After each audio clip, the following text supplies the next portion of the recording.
Today, I'm going to talk about hurricanes and how they can affect cruising in the Caribbean. If that sounds interesting to you, please keep watching.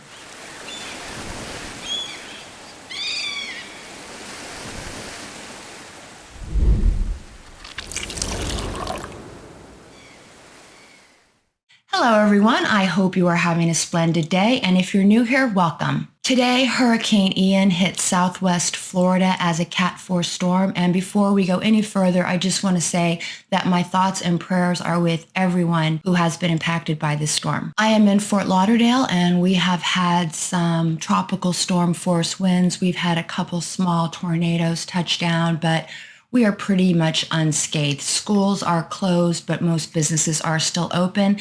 And I know how serious hurricanes can be. I've lived through many of them. I know cruising isn't a very important topic when you're talking about hurricanes that can destroy buildings and destroy lives.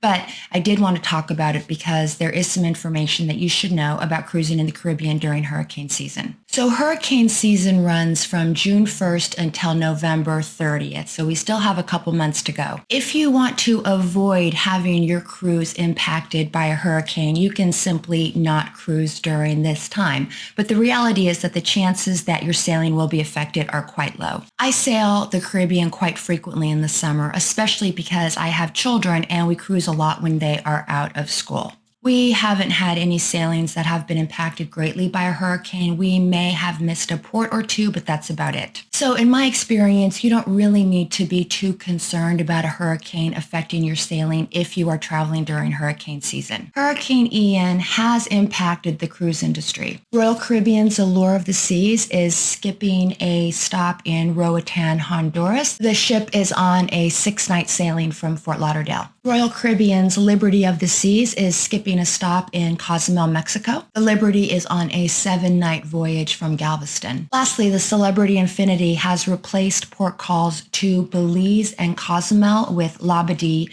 and Nassau. So while it's rare for a sailing to be impacted by a storm, you can see that it does happen. One of the great benefits about cruising is that ships can move to avoid storms. Cruise lines have very sophisticated technology on board to monitor the weather. If there is a storm in the Atlantic, the cruise lines will simply reroute their ships somewhere else. And I found this interesting when I was doing my research. Storms typically move between 8 to 10 knots, and cruise ships can go over 20 knots, so they can definitely outrun the storms. Now, if you are concerned about a hurricane impacting your cruise, choose the Southern Caribbean. The ABC Islands, Aruba, Bonaire, and Curacao are on the edge of the hurricane zone, and they are very rarely affected by tropical storms. So now let's talk about what happens if you are on a Caribbean sailing and there is a hurricane. Your cruise can be shortened or extended depending on the severity of the storm. For example, if there's a storm coming and the cruise ship can get back to the port before this storm hits, they may go to the disembarkation port a day or so early in order to avoid the storm. And in these cases, you should get a refund for the days that you missed. On the other hand, if you are out at sea and the storm has already hit your disembarkation port, the cruise line may decide to stay out at sea for a day or so until the storm passes. In 2017, due to Hurricane Harvey, some passengers got a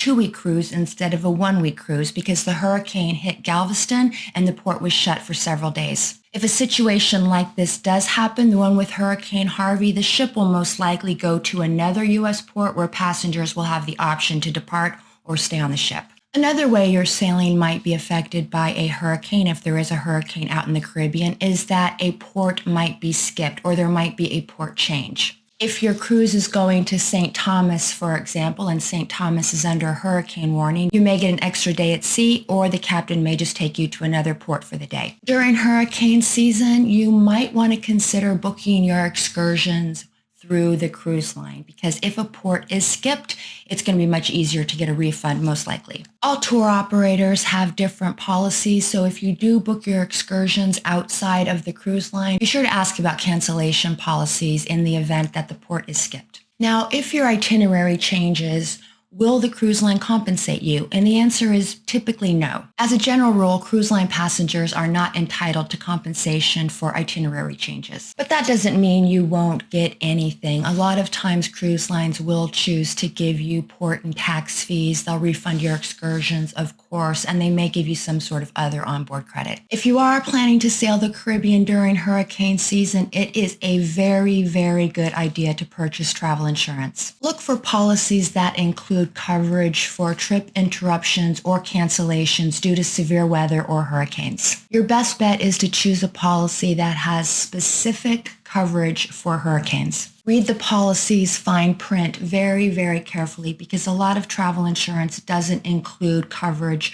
for cancellations or interruptions due to hurricanes. And purchase your travel insurance when you book your cruise. In general, you must purchase your policy before a hurricane is named in order to have coverage. Thank you so much for watching. I hope you found this informative. If you'd like to talk travel with me a bit longer, I will link a couple videos at the end that I think you might like.